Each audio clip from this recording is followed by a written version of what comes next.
보쌈의 후다닥 세계사 시즌 1 그 5번째 시간입니다. 이 시간에는 춘추 전국 시대의 사회 경제적 발전을 변법과 철기 보급을 중심으로 설명해 보도록 하겠습니다. 춘추 전국 시대에는 언제 시작되었느냐? 이건 지난 시간에 배웠었죠. 기원전 8세기 견용족의 침입으로 주나라가 수도를 호경에서 나급으로 옮기게 됩니다. 이러면서 이제 춘추 전국 시대가 시작되는데요. 견용족이 누구냐? 지도에서 좀 살펴볼까요? 중화 사상에 따라서 중국 사람들은 자신들이 세상의 중심이라는 중화 사상을 가지고 있습니다. 동쪽에 나머진 다 오랑캐라는 생각을 갖고 있죠. 동쪽의 오랑캐는 동이, 서쪽의 오랑캐는 서융, 남쪽의 오랑캐는 남만,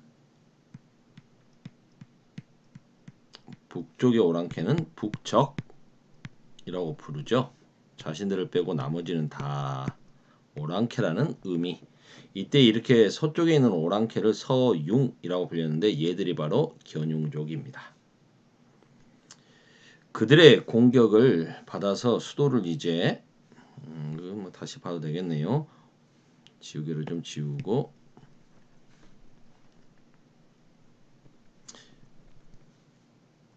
견용족의 침입을 받아서 수도를 호경에서 나급으로 옮기게 되는 거죠. 기원전 8세기경.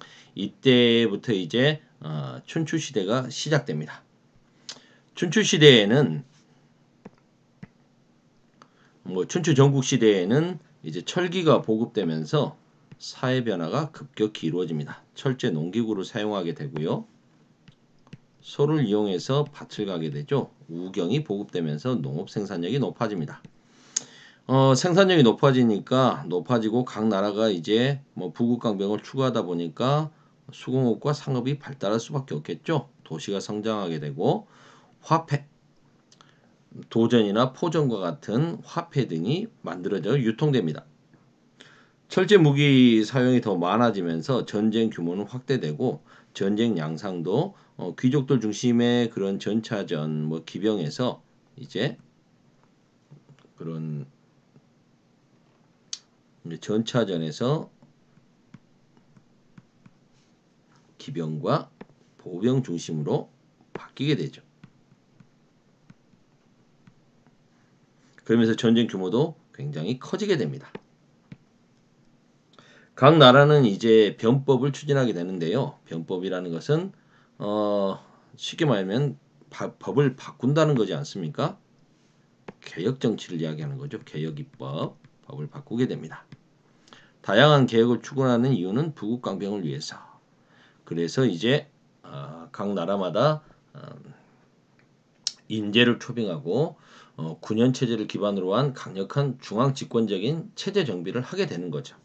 그래서 관료제가 등장하게 되고 사계층이 성장하게 됩니다.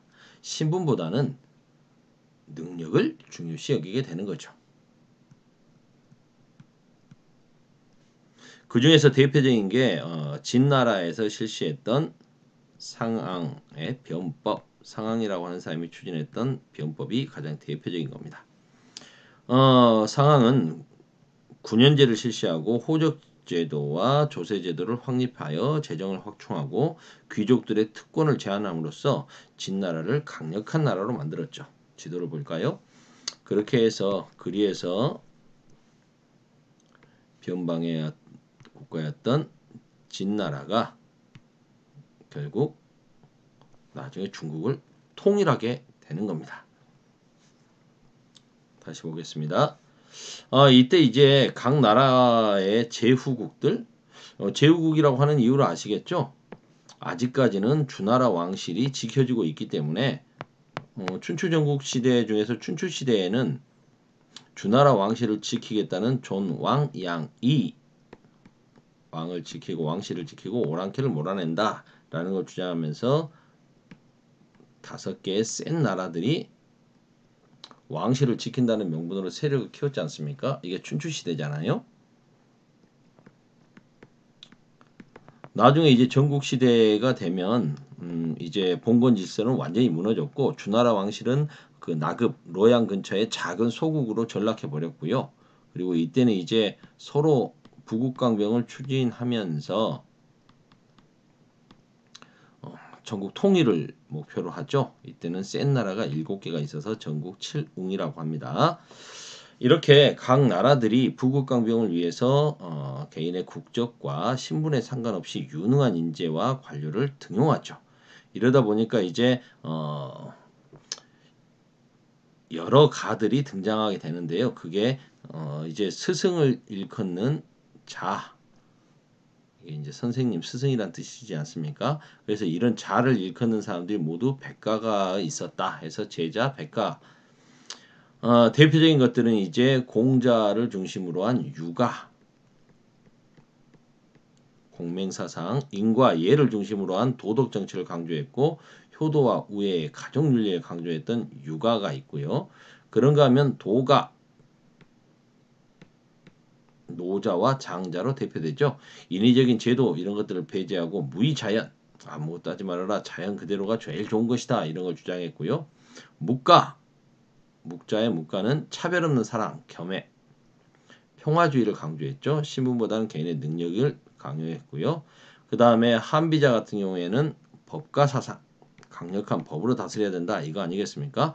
군주의 권위를 강조하고 엄격한 법의 적용을 강조했습니다. 그 이외에도 명가, 병가, 종행가, 음양가 등등이 있죠. 명가는 뭐냐? 명가는 사회 환경의 변화에 맞춰서 예법을 정비하기 위해서는 사물의 명칭과 실제를 일치해야 된다. 그러니까 이름과 실체가 같아야 된다. 거의 궤변에 가깝죠.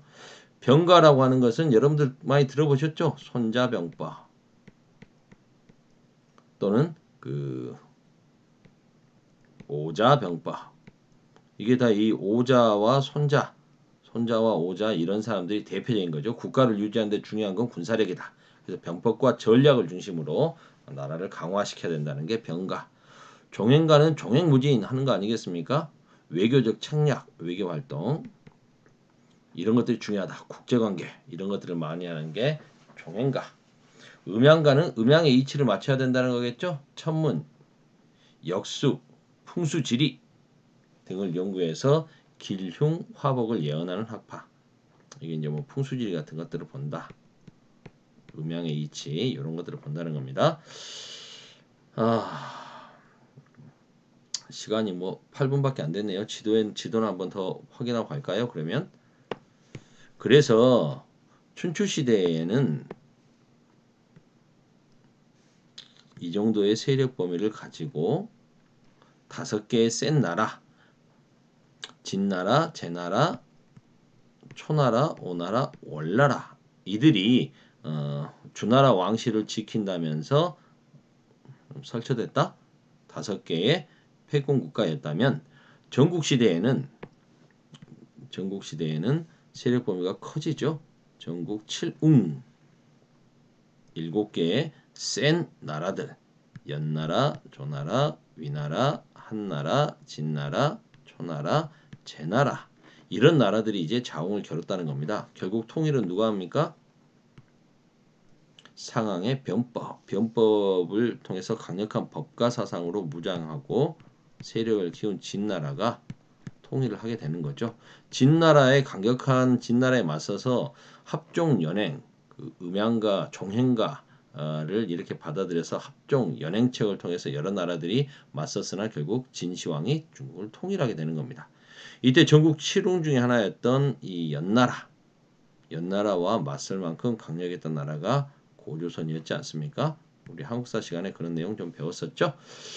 배웠을 겁니다. 오늘은 여기까지 하겠습니다.